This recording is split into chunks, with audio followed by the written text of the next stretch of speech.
मनुष्य के कर्मों के कारण, क्योंकि मनुष्य है, हम ईश्वर नहीं, हम मनुष्य, तो जाहिर सी बात है हमको कर्म में हम बंधित है, मतलब हमको उसमें पढ़ना ही पड़ेगा। तो हम कर्म करने हैं तो ऐसे किए जाए ताकि हम पाप के कोटि में न आए। तो जो लोग चाहे वो खाने से लेकर जो वो बिजनेस या धंधा करते हैं, जैसे कल हमारी बातचीत हुई थी कि जॉब ऐसे आप कर रहे हो या ऐसा कोई बिजनेस कर रहे हो कि जिसके कारण जीव हिंसा होती है तो आपको पाप लग सकता है, ठीक है, या अदर कोई भी काम ले लो। तो ये सारी चीज़ें अगर इंसान ध्यान में रखे, उसका खान पान से लेकर उसकी जो डे टू डे लाइफ में जो चीज़ें यूज़ कर रहा है, तो उसके पीछे जो हिंसा हो रही है, तो ये सब को कम करते हुए वो अगर तो उसके पाप कम हो सकते हैं।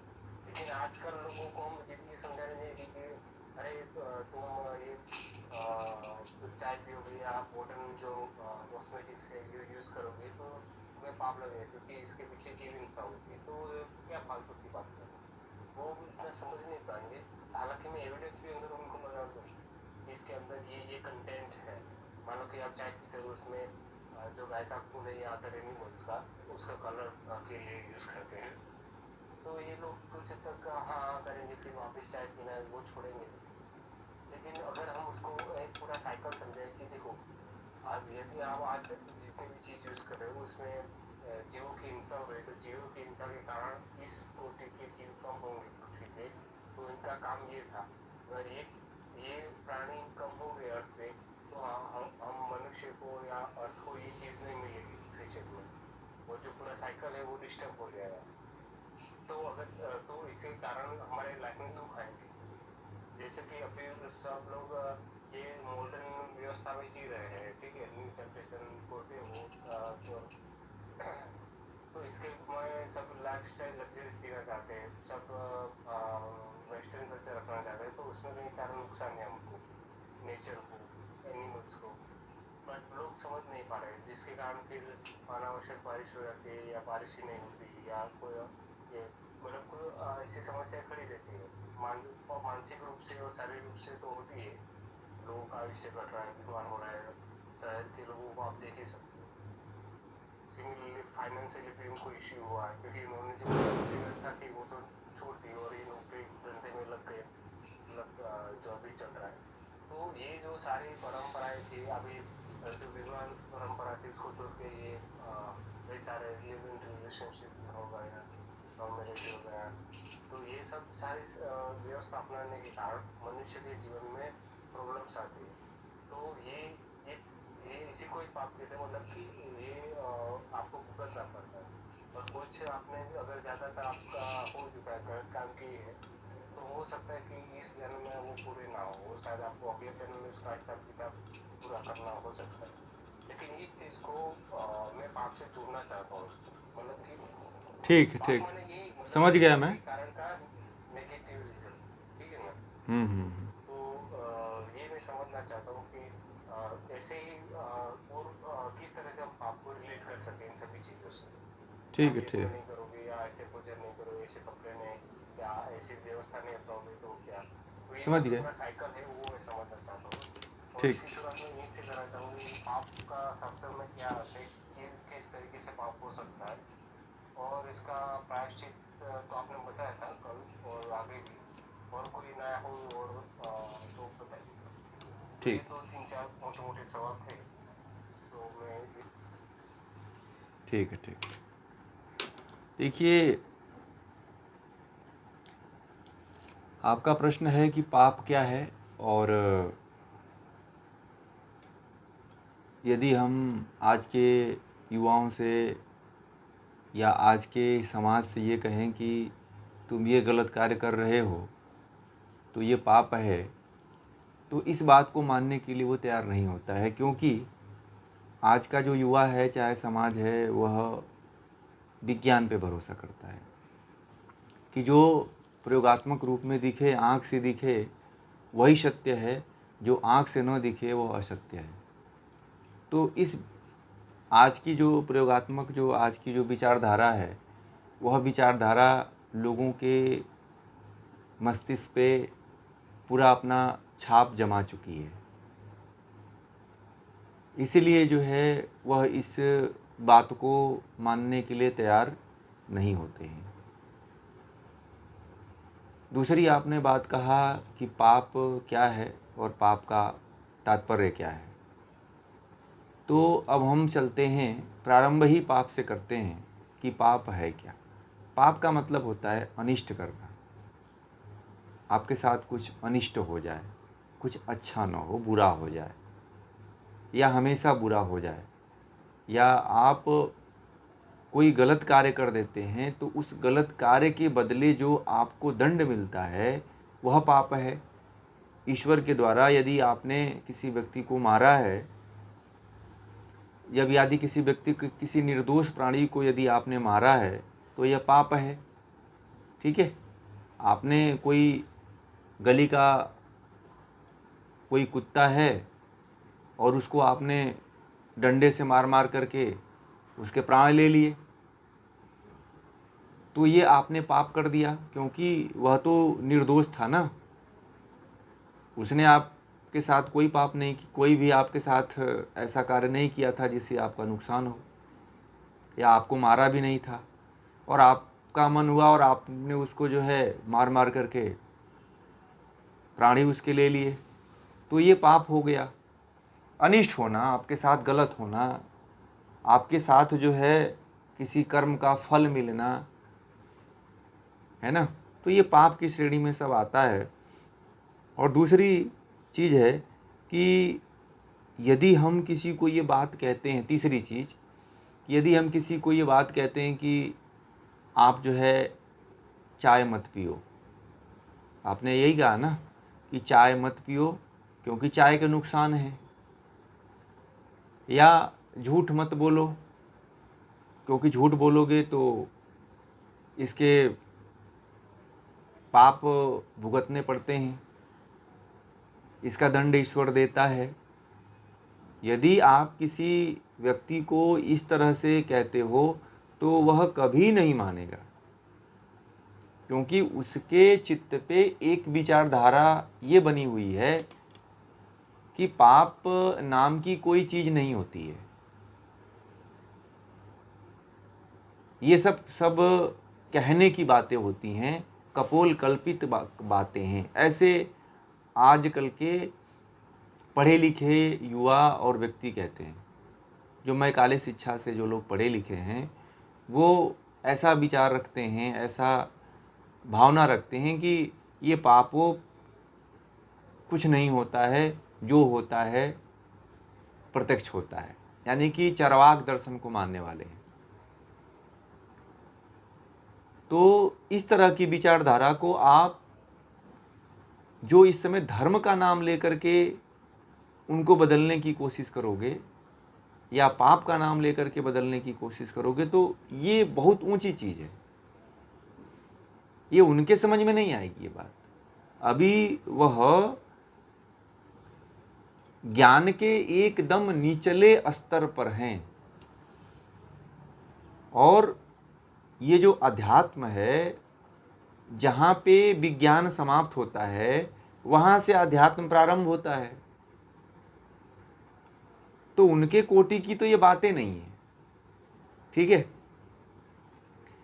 तो यदि आप अध्यात्म की बात भी करोगे तो उनके दिमाग में कुछ घुसने वाला नहीं है, क्योंकि जहाँ पे विज्ञान समाप्त होता है, जहाँ पे विज्ञान अपना कार्य करना बंद कर देता है, वहाँ से अध्यात्म प्रारंभ होता है।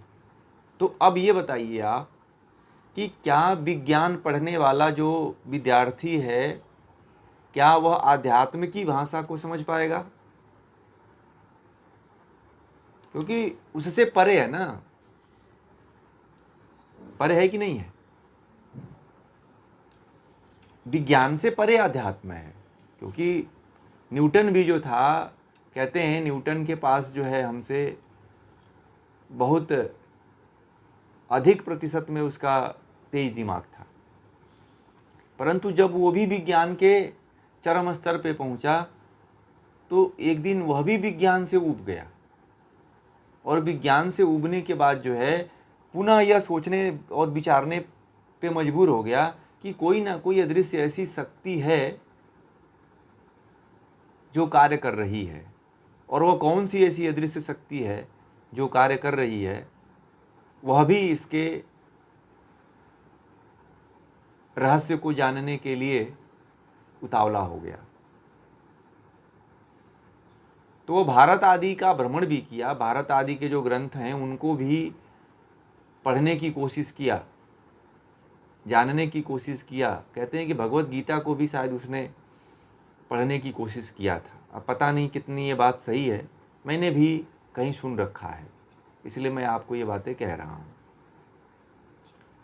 तो व्यक्ति को आज जिस स्तर पे है, और जो व्यक्ति जिस स्तर का है, उसको उसी स्तर का, उसी की भाषा में यदि बात को बताएंगे, तभी वो आध्यात्म को समझ पाएगा।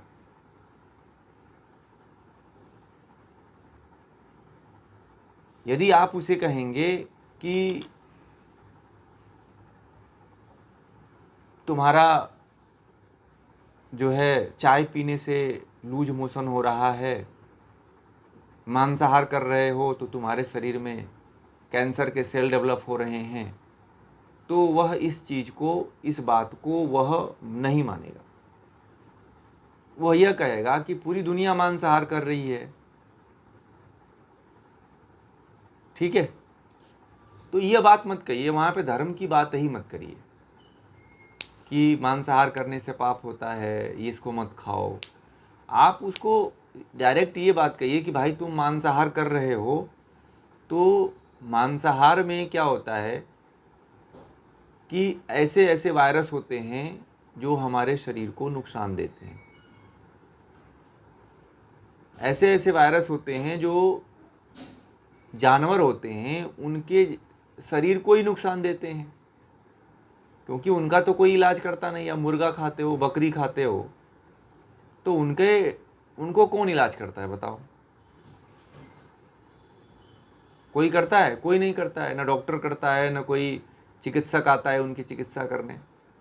जब आप इतना अच्छी तरह से नहा धो करके साफ तरीके से रहते हो, तो आपके शरीर में जब बीमारी हो जाती है, इतना अच्छा खाना खाते हो, घर का बना खाना खाते हो, सब कुछ करते हो, जब आपके अंदर बीमारी आ जाती है, तो क्या उन जीव जंतुओं के अंदर, जानवरों के अंदर जो है, बिना किसी ट्रीटमेंट के कीड़े मकोड़े खाते हैं, गंदगी को खाते हैं, घास को चरते हैं,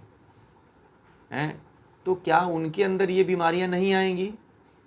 आएंगी ना, स्वाभाविक है। आज के समय में दुनिया में कौन सा ऐसा व्यक्ति है या प्राणी है जिसको कोई बीमारी ना हो? तो जब उसके अंदर बीमारी है, तो क्या उसकी बीमारी आपके अंदर नहीं पहुंचेगी? आज अभी 6 महीना, 2 महीना, 4 महीना पहले कोरोना महामारी आई थी। तो कोरोना महामारी किसी जीव जंतु के ही शरीर से आई थी ना।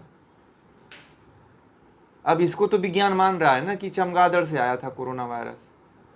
मान रहा है कि नहीं मान रहा है? तो अब आप उसे कहिए कि भैया, इसी जो तुम मुर्गी खा रहे हो, बकरी खा रहे हो, तो जो तुम्हारे शरीर के अंदर जो बीमारियां पैदा हो रही हैं, इसी को खाने से पैदा हो रही हैं। तो जैसे चमगादड़ से तुम्हारे अंदर बीमारी पैदा होती है, वैसे ही तुम यदि ये मांसाहार जो कर रहे हो, इस मांसाहार से तुम्हें बीमारी पैदा हो रही है। जब इस तरह की बात आप कहोगे, तो आज का जो विज्ञान को मानने वाला व्यक्ति है वो इस चीज़ को समझेगा। और आप उसको ये कहिए कि आप जो है इतने दिनों तक जो है आपने मांसाहार का सेवन किया, इसीलिए वो मांसाहार जो है आपके शरीर में जा कर के रोग उत्पन्न कर रहा है, बीमारियां उत्पन्न कर रहा है। क्योंकि हमारी आंत मांसाहारियों के आंत जैसी नहीं है। जितने भी मांसाहारी जीव होते हैं उनकी आंतें छोटी होती हैं, और हमारी आंत जो है 22 फीट लंबी है। हमारी आंत जो है 22 फीट लंबी है। अब हमारे आंत में यदि हम फल डालते हैं, अनाज डालते हैं, तो आंतें जो है चूसते चूसते चूसते उसको एक ठोस मल बना देती है, ठीक है। परंतु क्या होता है कि मांस को हमारे अंदर अवशोषित करने की क्षमता नहीं होती है। वह गुण होता ही नहीं है कि मांस को मांस अवशोषित कर ले। तो हमारी आंतें जो है मांस से रस, पानी और जल तो खींच लेती है, परंतु मांस के जो अंदर से जो रस निकलता है उसको नहीं खींच पाती है। और कहते हैं कि वो मांस जाकर के शरीर में सड़ता है। जितने भी मनुष्य हैं जो मांसाहार करते हैं तो उनके शरीर में मांस नहीं पचता है। मांस जाके या तो सड़ता है या जैसे खाते हैं वैसे ही आंतें उसको बाहर निकाल देती हैं। मांसाहारी जैसे मांस खाते हैं देखिएगा उनका मल वैसे ही होता है। हाँ, या तो आंतें एक्सेप्ट नहीं करती है, पचता नहीं है।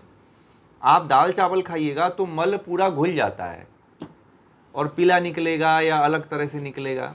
परंतु मांसाहार जो करते हैं उनका मल जो है ऐसे घुल करके पीला या अलग कलर से नहीं होता है। वह मांस जैसे खाए रहते हैं, मांस वैसे ही निकलता है। और आंतों को नुकसान पहुंचाता है। तो ये नुकसान यदि उनको बताएंगे कि भाई मांसाहार करोगे तो तुम्हें ये तकलीफ आएगी, चाय पिएगे तो तुम्हारे आंतों यदि पियोगे तो तुम्हारे जो आंतें हैं, तुम्हारी आंतें जो हैं वह आंतें जो है क्या हो जाएंगी, उसमें छाले पड़ जाएंगे, उसमें कोलेस्ट्रॉल हो जाएगा, उसमें कोलाइटिस हो जाएगा आंतों में। तो छाले पड़ जाते हैं तो इसी के कारण कोलाइटिस होता है। तो जब कोलाइटिस हो जाएंगे तो फिर तुम डॉक्टर के पास जाओगे, डॉक्टर कहेगा कि इसको ऑपरेशन करना पड़ेगा। तो तमाम बीमारियां जो होती हैं यह अंदर से पाप ही तो है। आप किसी जीव जंतु को खा रहे हो तो आपके शरीर को नुकसान दे रहा है, तो यही पाप है, कुछ और पाप थोड़ी है। आपके शरीर को नुकसान दे दिया गया यदि कोई खाने वाला पदार्थ, तो समझो कि वह आपको पाप ही मिला, क्योंकि कष्ट ही पीड़ा है और यह कहीं ना कहीं आपके कर्मों के फल के रूप में जो आपका पाप है वो मिलता है। यदि आपने पूरा भरपेट दबा करके भोजन कर लिया तो पेट में दबाव पड़ता है, पेट कहो अपच हो जाए या पेट कहो झड़ने लग जाए, ठीक है। जैसे अनाज खाया वैसे ही निकलने लगता है। तो जब अति कर दोगे आप शरीर पे तो उसका प्रभाव तो आपको दिखेगा ना। तो अति करने के बाद शरीर में क्या होता है कि कष्ट होता है, पीड़ा होता है, दर्द होता है।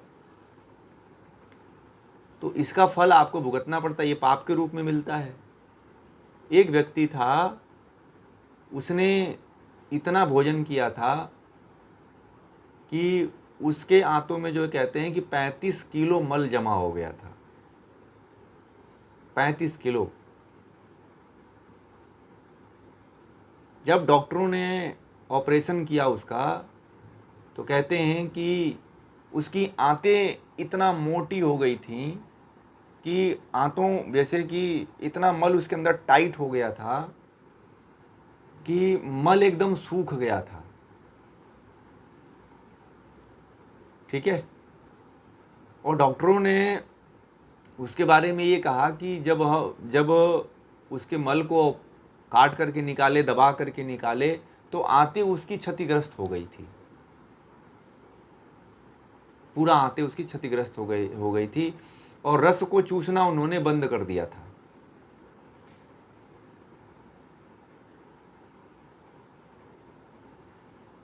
भाई आंतें ही तो रस चूसती है ना, जो शरीर के अंदर मल रहता है। तो वह उस व्यक्ति को नली लगा करके जो है लीवर में और अन्य हार्ट के तरफ रक्त जो है पहुंचाने का कार्य किया गया। और फिर जो है किसी तरह उसको मल को निकाले तो 35 किलो मल निकला। और आंतों की सर्जरी हुई, कहीं काटे आंतों को, कहीं सिले आंतों को, कहीं पे सिलना पड़ा, कहीं काटना पड़ा, कहीं फाड़ना पड़ा। तो उस तरह से उसके शरीर में कहते हैं कि उसके आंतों में कहते हैं कि जो है 8 जगह पे कट किया गया था, चीर फाड़ किया गया था 8 जगहों पे। तो इस तरह से जो है वह व्यक्ति को जो है 6 महीने भोजन नहीं दिया गया, केवल लिक्विड पे रखा गया। कहते हैं कि कुछ भी ठोस पदार्थ नहीं दिया गया और लिक्विड पे हो रहा। तो वह व्यक्ति जब अपने चर्च में गया, जब ठीक हो गया, चर्च में गया तो पादरी से पूछा कि हमें इतना दुख क्यों हुआ, मैंने तो आज तक किसी को कुछ बोला ही नहीं, कुछ किया ही नहीं। पादरी ने कहा कुछ ना कुछ तो पाप जरूर किए होगे, तुम कुछ ना कुछ पाप किए होगे, इसीलिए तुमको ये कष्ट मिल रहा है। तो उसने बोला मैंने कोई पाप तो नहीं किया था। तो क्या किए थे? तो उसको याद आया कि बोला हाँ, एक बचपन में मैंने जो है एक गली में कुत्ता था, ठीक है, तो उस कुत्ते के जो पीछे वाले भाग है ना, उसका गुदा वाला भाग जो है जहाँ से मल निकालता है, तो उसमें वो बोला कि मैं बच्चा था तो मैं पहले वो पता नहीं किसका बॉल खेलते हैं ना, वो जो डंडे लेकर के हॉकी वाला बॉल खेलते हैं, तो वो उसके गुदा के अंदर डाल दिया था। तो उसको कुत्ते को कुछ परेशानी आई होगी, पीड़ा हुआ होगा, तो बोला कि मैंने ये काम किया था और मेरी मम्मी ने मुझे बहुत मारा था उस समय। उसने बोला जिसको ये समस्या आई थी। तो पादरी ने कहा कि तुमने जो कर्म किया था, तुमने उसको कष्ट दिया, तो इसीलिए तुमको भी वह कष्ट मिल रहा है, ठीक है। तो देखिए, हमें धर्म की बात नहीं करनी है, धर्म की बात जो है उनकी ही भाषा में करनी है। यदि ये चीज़ें बताएंगे कि आपको ये समस्या आएगी, तो धीरे धीरे न्यूटन की तरह वो भी लोग सोचेंगे कि आखिर हमें कोई ऐसी शक्ति के बारे में जानना चाहिए जो सबका संचालन कर रही हो, न्यूटन की तरह। न्यूटन भी बहुत बड़ा वैज्ञानिक था, वह भी विज्ञान को बहुत बड़ा मानने वाला था, परंतु जब उसको भी कोई और छोर नहीं दिखाई दे रहा था तो वो भारत के अध्यात्म की तरफ आया कि भारत के लोग इतने आध्यात्मिक क्यों होते हैं, दुखी क्यों नहीं होते हैं, जीवन में इतना सुखी क्यों दिखाई देते हैं भारत के लोग, जो आध्यात्मिक हैं, जो साधु हैं, जो सन्यासी हैं और बड़े आनंद से रहते हैं, बड़े मज़े से रहते हैं, उनको कोई परेशानी नहीं होती है, कोई कष्ट नहीं होता है। तो इसी तरह से आज जो है ऐसी परिस्थितियां उत्पन्न हो रही हैं, ऐसे ऐसे रोग उत्पन्न हो रहे हैं कि एक समय ऐसा आएगा कि देखिएगा, एक समय का व्यक्ति जो है एक समय विज्ञान फेल हो जाएगा और विज्ञान जो है, विज्ञान की इतनी अति हो जाएगी कि अंत में आदमी को जो है आध्यात्म की तरफ आना ही पड़ेगा। जो अभी समझ करके आ गए वो तो ठीक है, जो नहीं समझ के आना चाहते हैं, फिर तो जब उनको जो पीड़ा होगा, कष्ट होगा, जब समस्याएं आएंगी तो ही हो पाएगा। और कुछ लोग तो ये मानने के लिए तैयार ही नहीं हैं कि मुझे कष्टों से, किसी को मारने से या कुछ खाने से हमें ये पीड़ा हो रही है। वो विज्ञान की भाषा को मानते हैं कि ये तो इस वायरस के आने से हुआ है। लोग अपने कर्म के बारे में नहीं कह रहे हैं। सभी लोग जो है, पूरी दुनिया जो है कोरोना वायरस को दोष देने में लगी हुई है, परंतु इसमें कोरोना वायरस का कोई दोष नहीं है, ठीक है। एक तरह से देखा जाए तो कोरोना वायरस का कोई दोष नहीं है, दोष जो है व्यक्ति के कर्मों का है। आज इतना व्यक्ति जो है पाप कर्म कर रहा है कि जो भी वो खा रहा है उसमें कितने प्राणियों की हत्या हो रही है कि नहीं हो रही है? हजारों प्राणियों की हत्या हो रही है उसमें। तो एक साथ जो है, एक व्यक्ति जो है एक साथ में, एक बार में हजारों प्राणियों की हत्या जहाँ हुई है, उस पदार्थ को वो ग्रहण कर रहा है। और उस तरह के पदार्थ को से अपना जीवनचर्या चला रहा है, तो आदमी ये क्यों नहीं सोचता है कि हम जो जो कर्म कर रहे हैं हमारे कर्मों का ही फल है।